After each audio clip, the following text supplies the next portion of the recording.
Cyberpunk 2077, Johnny Silverhand.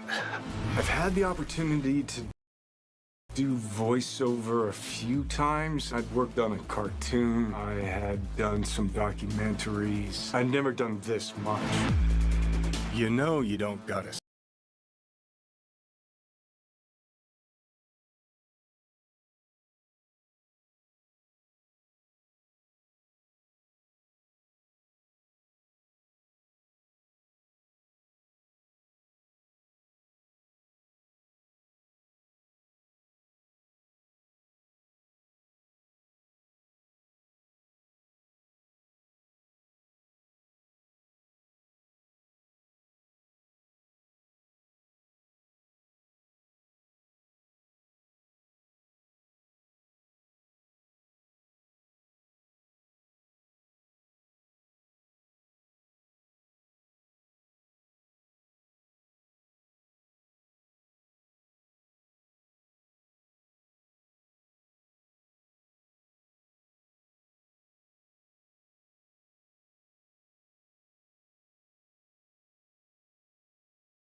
speak out loud to talk to me. And I've processed some shit. Changed my mind. Don't want you dead anymore. You know, and got to play a character in so many kind of different ways because of different paths or threads or choices. So you almost get to play one moment, say you have a decision. Would you take a bullet for it? With 3 different behavioral attitudes. So that was fun.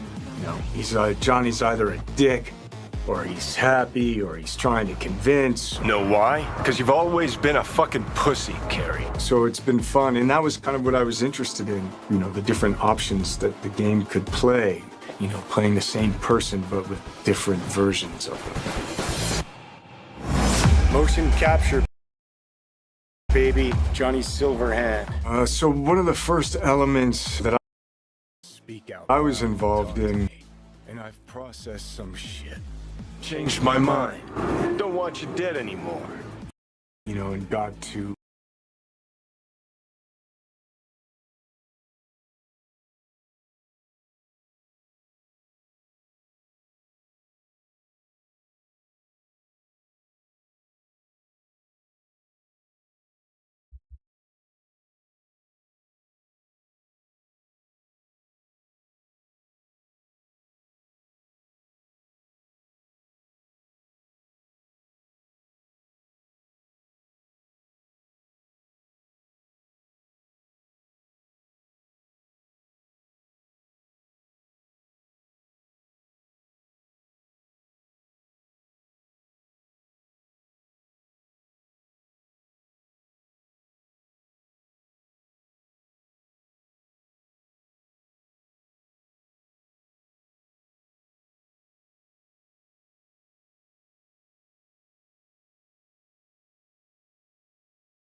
found out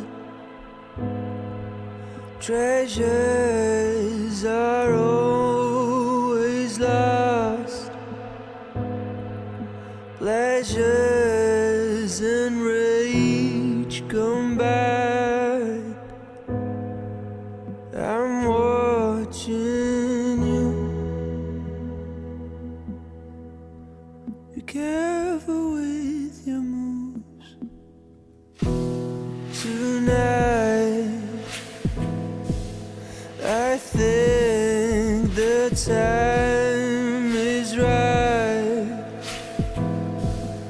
I think the blood is dried.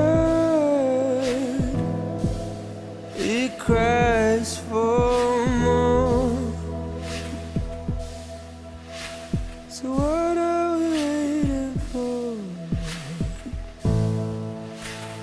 Wires and chains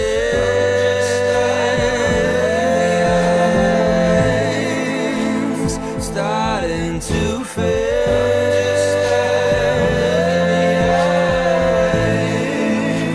It feels like a game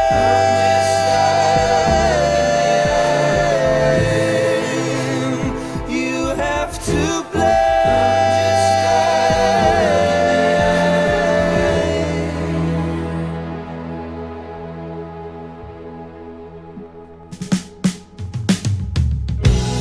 Lights out.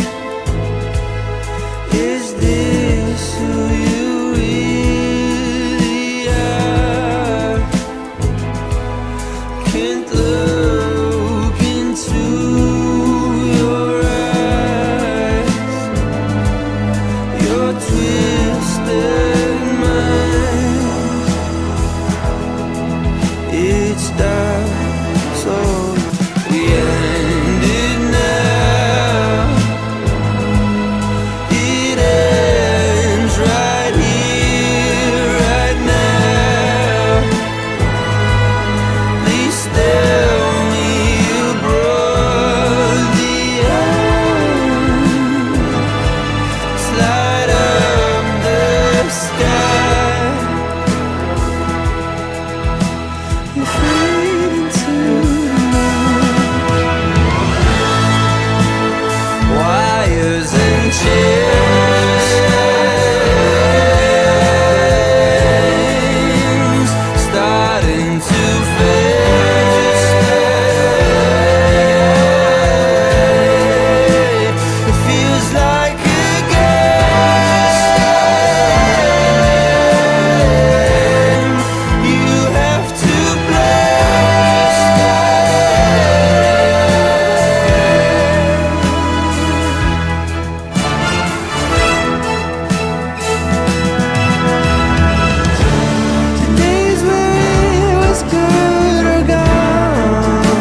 Pleasures are long forgotten.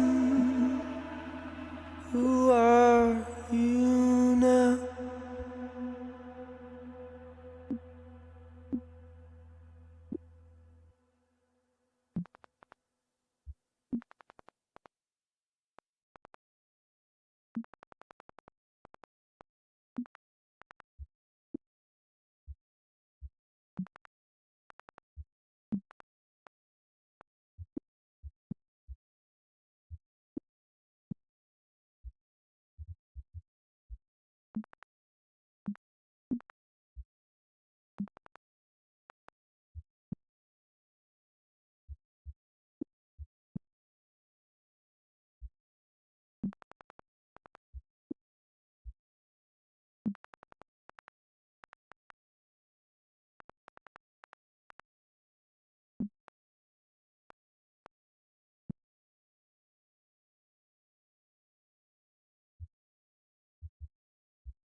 Found out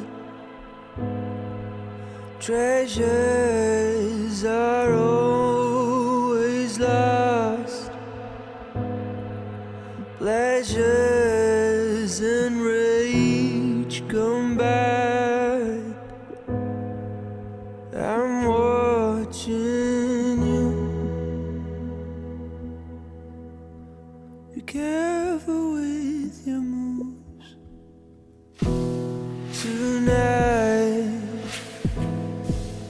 I think the time is right. I think the blood is dried. It cries for more. So what are we waiting for? Wires and chains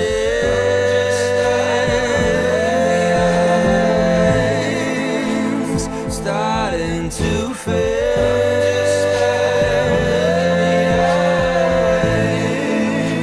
It feels like a game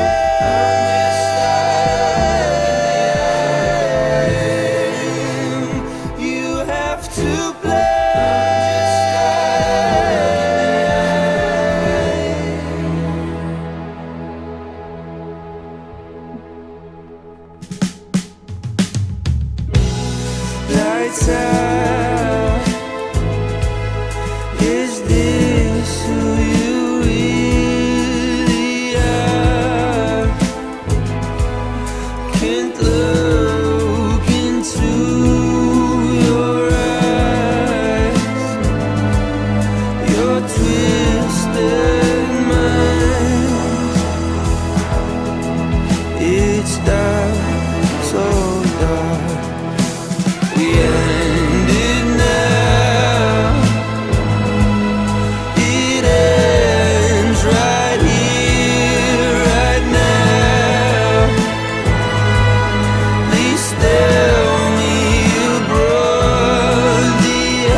I found out treasures are always lost. Pleasures are long forgotten. Who are you now?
Found out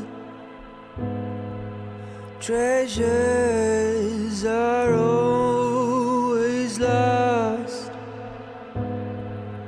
Pleasures and rage come back. I'm watching you. Be careful with your moves tonight. I think the time is right. I think the blood is dried. It cries for more. So what are we waiting for? Wires and chains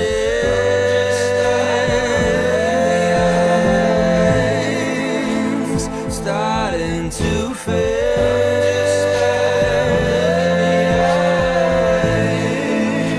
It feels like a game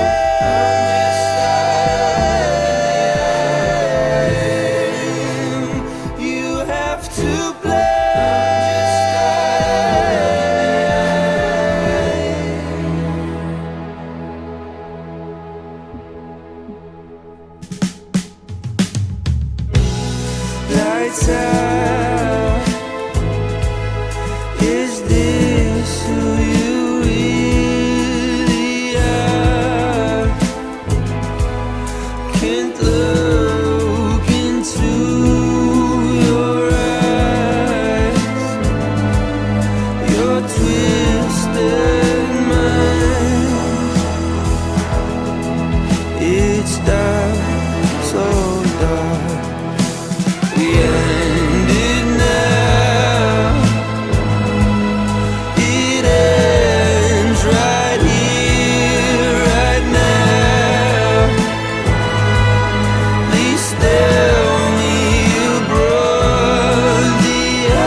found out treasures are always lost. Pleasures are long forgotten. Who are you now?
This is Audible.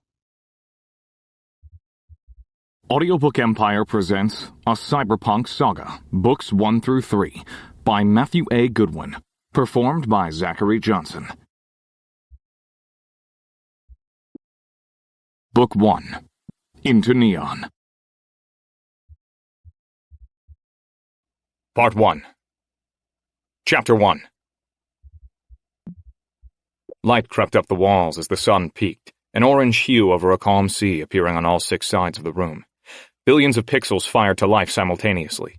The recorded sound of lapping waves grew louder, and the simulated smell of ocean air permeated Moss's nose. He had never been to a beach, never seen the sea or smelled the salt air, but it was as familiar to him as his own skin. Lights, he thought, and the simulation ceased. The overhead vitamin D lights flickered to life. His walls went blank, and a space opened next to the bed, which slid out of sight. It would return that evening, washed and made up. As he did every morning, he stood up, feeling refreshed from a perfect night's sleep. Bacon, eggs, and orange juice? He rubbed the base of his skull. His implant always felt odd in the mornings. He had asked his friends if they felt the same way, but none did. Though he had to admit to himself the sample size was small. The blue LED on his Reperp brand Foodier turned on. He heard 2 dull thuds and the hiss of steam from the machine that was built into the wall in the small nook which served as a kitchen. The Foodier slid out a plate with his juice, and then 2 bags plopped out.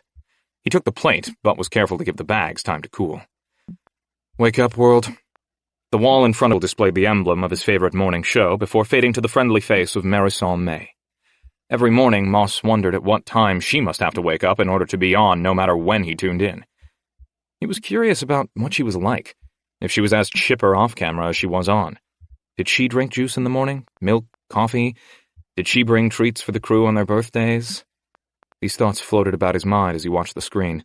Good morning, employee. It's another beautiful day in Burb 2152, and if you're watching me, it's probably a good time to hit the gym, she said, smiling out from the screen. Moss loved her face in the morning, but loathed the daily reminder to work out.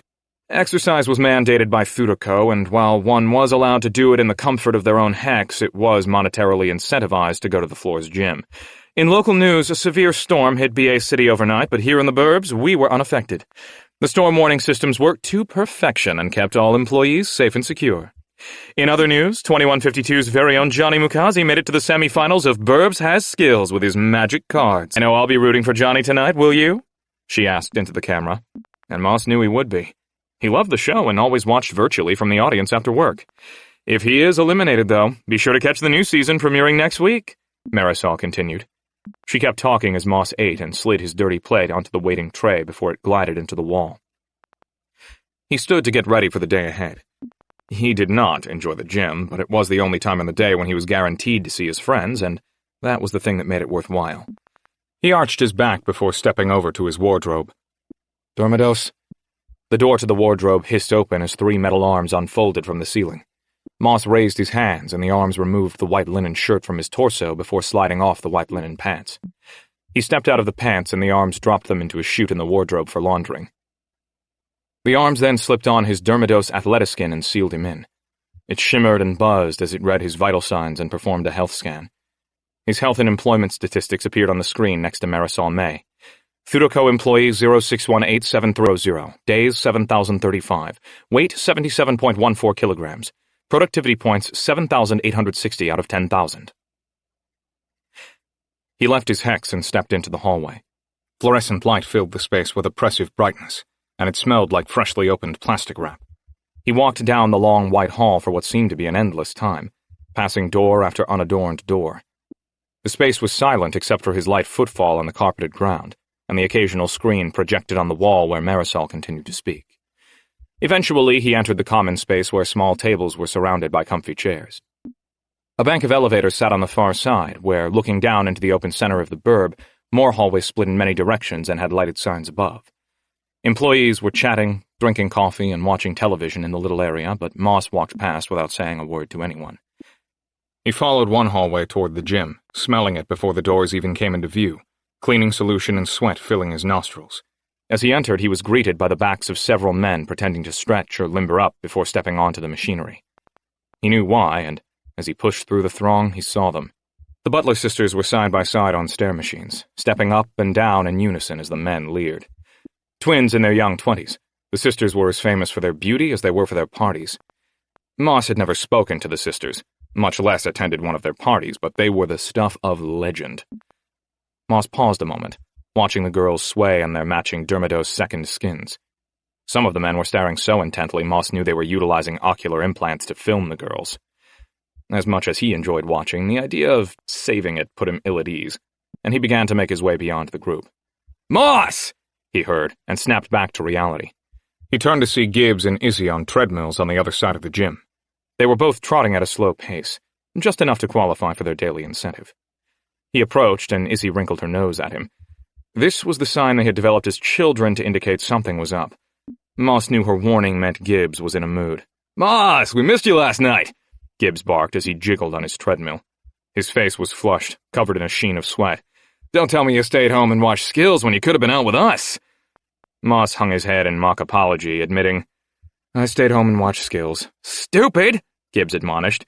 "We watched the match and then chatted up some girls from panel repair. I even got one girl's hex number," he bragged as Moss stepped onto a treadmill between his friends. Izzy scoffed. "You guys had no chance with those girls," she mocked. "Tell them what happened when you called her hex." "Some guy answered," Gibbs said quietly before adding, "and had never heard of her. But she was drunk when we met and probably just said the wrong number." At this, Izzy burst with laughter. "Oh, please," she chided. "That girl wanted less than nothing to do with you, Gibby." "Shut up. You don't know what you're talking about. And don't call me that, Isabel." Moss listened to his friends bicker as sweat beaded on his forehead, legs, and back. Every now and again he stole a glance at Izzy, but when she caught his eye, he looked away quickly. Things had been different with her lately. He had been in love with her since they were children. Their parents had been friends and enrolled them in the same company school. He had loved her for the way they played, the way she knew his mind before he did. And when she grew into womanhood, he had lusted for her. Gibbs had noticed, but when he asked about it, Moss used the ancient lie that she's like a sister. Gibbs had never bought it, but never pushed the issue either. For all his bluster, Gibbs was a good friend. Everything had changed with Izzy when Moss returned to his hex after a night of drinking and signed in to order a relief aid. When the question of customization appeared on the menu, he had paused. He knew people did it, had sex with their friends without consequence. But Moss had only ever entertained the notion. Gibbs had explained his night with the Butler twins in excruciating detail, but Moss had only groaned. That night, he found himself entering Izzy's information, and soon thereafter a perfect replica of his friend waited at his door. They drank together, and while the machine had none of her personality, he stopped caring once he asked the facsimile to disrobe. He had run his hands over his friend in a way he had only ever dreamed, squeezed, licked, entered. After his release, though, he sent her on her way and was left with nothing but confusion, guilt, and a week's fewer wages. Since that night, he could only look on her with shame, though she had seemed even sweeter, as though she could sense his discomfort and wanted to help. He shook the thought from his mind, and sweat cascaded from his head. "Watch it!" Gibbs snorted. "Yeah, you're getting me all wet," Izzy added, and a chill ran down Moss's spine. The rest of the workout was uneventful, full of Gibbs bragging and Izzy busting his chops. They parted ways, and Moss was happy to return to his hex and begin his day. He sat at his workstation and picked up his transmitter. He flipped the switch and felt the usual relay in the back of his head as his eyes faded from the world in front of him to the world outside the walls of the city. Hundreds, perhaps thousands of kilometers away, where the bacteria was rampant, unprotected by the fields of misters, Moss's drudge, Moss 2, came to life and greeted its controller. "Good morning, Moss," it said in a computerized version of his own voice. "Were Izzy and Gibbs up to their usual antics?" "You know it," Moss snorted with a laugh, and Moss 2 chuckled. The adaptive AI was becoming more like his controller every day, by design. The company took their employment motto, "Work with yourself," very seriously, and utilized brain maps to make the bot and operator as close as possible. Thudoco had attempted fully autonomous units in the past, but they never measured up to their guided counterparts. Despite huge advances in artificial intelligence, the drudges still required a human component, one which Moss was more than happy to provide from the comfortable solitude of his own hex. He loved spending the days with Moss 2, preferring him even to the company of his friends. "How have you been?" Moss adjusted his sitting position, getting comfortable for the day's work. Moss 2 let out a digital sigh. "The night operator got me wedged in a service pipe, and I spent most of the shift waiting for a repair unit." Moss grunted. He wouldn't be so bothered if it weren't such a common occurrence, but he felt like the night crew were dinging his drudge at least once a week. He observed once again, "They need to fab more repair units.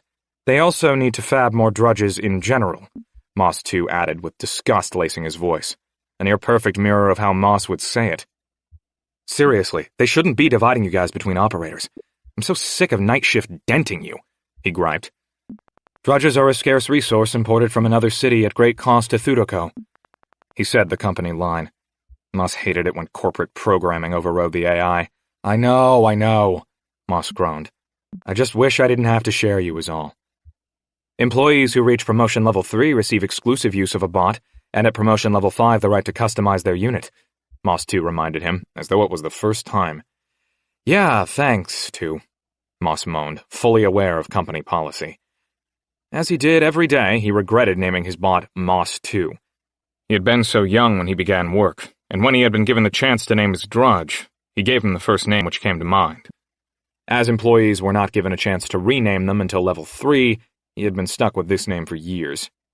He had spent countless nights trying to concoct a better name, but since he had only earned level 2 the year before, he had a long way to go before it would matter. "Depot 2428 was raided last night," 2 informed him. "Really? Feels like it's happening all the time now." "Scubas?" Moss asked, knowing the answer before he heard it. The company clearly wanted its employees to know some information, but not much. "Don't know and couldn't tell you if I did," Moss 2 answered easily. "I know," Moss sighed. He would ask Izzy later. Even though she worked with internal burb security, she usually had good intel on what was happening outside the walls. "What's our first assignment? I can't expect to make level 3 if we shoot the breeze all morning." "Truer words," 2 said. "First up is a panel repair." The HUD display in the corner of Moss's vision showed the direction of the needed repair. Moss 2 stepped off his charging pad, walking over to a waiting solar bike, which Moss borrowed from the company without reading the licensing agreement. He knew he would be paying it off for years if he wrecked it. Moss 2 threw his leg over the seat, gripped the handles, and after a quick interface, the bike hummed to life. It lifted easily off the hoverpad, and Moss drove it out onto the service road.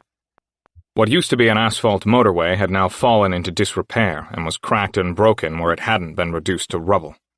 But it was a clear path, and the bike glided above it easily. The sun was still low. Waves of heat radiated off the ground. Moss had never experienced heat like what he saw through 2's camera, but it looked unpleasant, and he knew it could damage the drudge over time. Moss followed the indicator north along the road until he had to turn into the sea of solar panels. The cameras compensated for the dark of the shade as his drudge rode over the flattened earth between the tall metal supports. He hummed along the desolate sameness until the indicator blinked that he was getting close. Another bike sat parked at his destination. "Oh, dick," Moss said. "Use of such language is unadvised, and you will be docked 1 productivity point for the day," Tu informed him sullenly.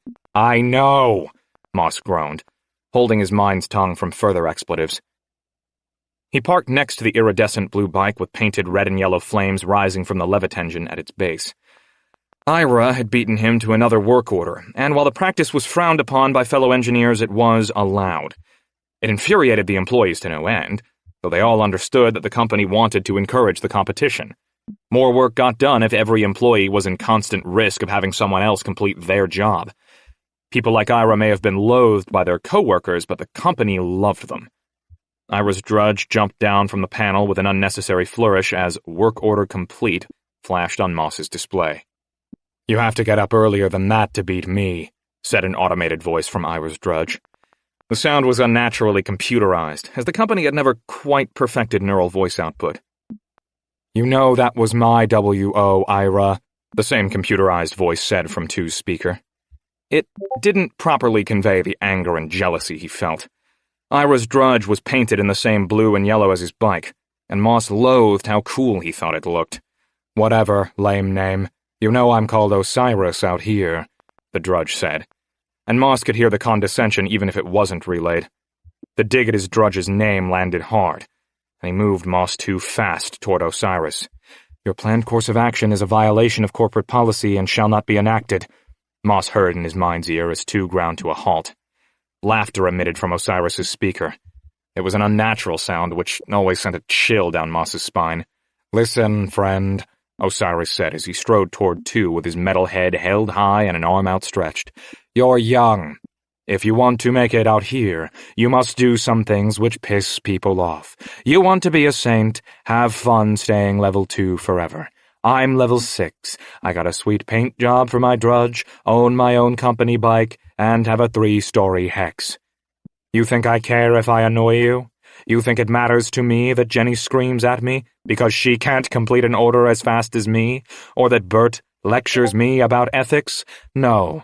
My life is great. The company loves me. I have everything I could want. So take note, kid. You want to make it in this world, you have to do what's best for you, regardless of the consequences." Now it was Moss's turn to laugh. Just a slight, quiet chuckle. "What a sad way to live," he muttered to himself. But Ira heard it. "When you log out tonight, look around and tell me who's sad," Osiris said as he mounted his bike. Moss didn't answer. His moment of superiority had passed, and he worried that Ira was right. He had never done anything of his life. Nothing out of the ordinary or unexpected. Nothing even interesting. He wanted to log out, go sit and sulk alone in his hex. But no. Ira was famous around the burb for this. Moss had never met the man or anyone who had met him, but everyone knew him. Word around the office was that there was one like him in every burb, someone who took advantage of the system in such a way to benefit themselves. People loved to grumble about him, stand around after work complaining about how he moved in and took their jobs. But it's how the company wanted it. They fostered the competition and rewarded employees like Ira. For as annoying as Moss found it, there was truth to what he had said. Moss had almost no perks in his hex. He had an unadorned drudge, and still had very little saved. He was fine at his job, but not great, and didn't aspire to be. He was content in his life, but that was it. He snorted as he brought up the menu of available work orders. As he always did, he picked the next nearest job rather than the highest priority and therefore highest value job. Moss grimaced, Ira's words still ringing as he rode off. Moss felt a pang he couldn't quite identify. "He's right," Moss said. "You believe Osiris is correct?" Tu inquired. "Yes. Bring up the full list of all work orders regardless of availability," Moss said with a grin. Tu did so, and Moss looked at the display. Moss had watched Ira head northeast, toward the road. He saw that the top priority job was in the same direction, and had an engineer assigned. They were 7 minutes away. If Ira stuck to the road, Moss thought he would arrive in 5. He brought the job to the forefront. "Chart the quickest path to this job, the direct route," Moss ordered. "This job may be of higher difficulty than," Tu began, but Moss cut him off. firing up his bike's engine. "Just chart it," he demanded. "Of course," Tu acquiesced, displaying a line directly to the work. The bike rocketed through the field of panels, the thrusters kicking up earth and rocks as he sped to the job. "Any damage to your bike," Tu began, but Moss was too excited to let him finish. "I know it. I'll make up for it in job completion," Moss announced. He kept an eye on the time as he weaved through the fields. The company docked pay for time spent without designating a work order, but Moss did not want to give Ira a heads-up to his plan. He felt a thud, and the bike bounced over a large rock that he had not been quick enough to avoid. But he smiled. He was making good time. Soon the dot of the job appeared in his HUD. He was close. He saw the panel sparking in the distance, and it drove him forward. He would stop for nothing. He saw neither Ira's drudge nor the assigned engineer. A devilish smile crossed his lips as he selected Designate Job and turned his bike to come to a stop with a flourish at the base of the panel. Accept work order. His heart raced. The job was his. Osiris pulled up a moment later. "Well played, kid," he conceded. And Moss knew that somewhere the man was kicking himself. "All's fair." Moss heard the bravado in Tu's transmitted words. Osiris gave a conciliatory nod before fishtailing his bike in a plume of dust and speeding away to steal someone else's work. Moss beamed a moment before realizing he now actually had to complete the repair. "All right, Tu, let's do this." "Yes, sir," the drudge replied, and they got to work. As he finished the complex job, he heard a pounding and shook his head, Tu's robotic head moving back and forth in near unison. "You hear that?" Moss asked. "Negative," Tu replied, and Moss brought up a system check which ran instantly. "System normal," the screen displayed. He heard the pounding again. "Could the sound be coming from your hex? There have been 4 reports of malfunctioning pipes on your floor in the past 2 weeks, according to records." Tu helped. "Could be. Go into standby for a moment?" he asked, and heard Tu whir down.